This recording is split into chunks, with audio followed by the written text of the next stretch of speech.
Mga ba si Sanjo? Parang minsan ba nakakompare ka bilang ibang kapamilya stars? Oo, marami. Like, si Ron Morales, si... Sino pa ba? Si Edcho.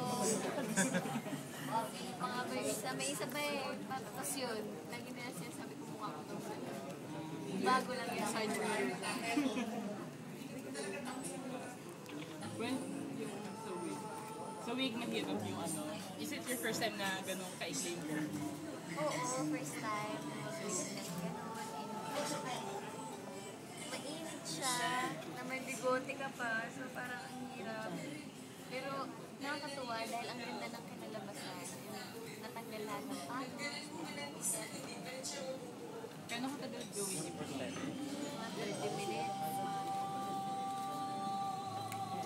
If ever willing ka ba talaga na i-cut yung hair mo for the role? Hindi, may rejoice sa But without the commitment, willing ka ba na Yeah, why not? Oo, para sa role. Oh, ba na starstruck? Kim? Sorry starstruck yata kami kasi. Kasi I've seen you together always with Gerald. Has there been like an instance na fans are actually not liking the fact that you're without Gerald? Hindi mo naman mag-please lahat ng tao.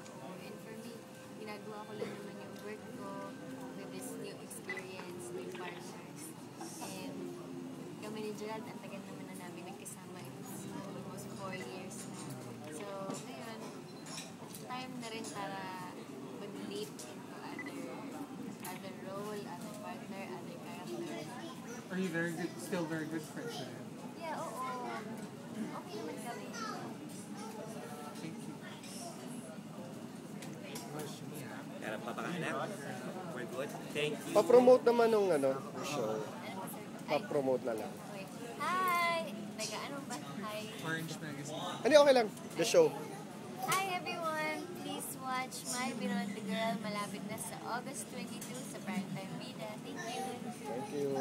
Thank you, vloggers. Thank you so much, guys! From all the help.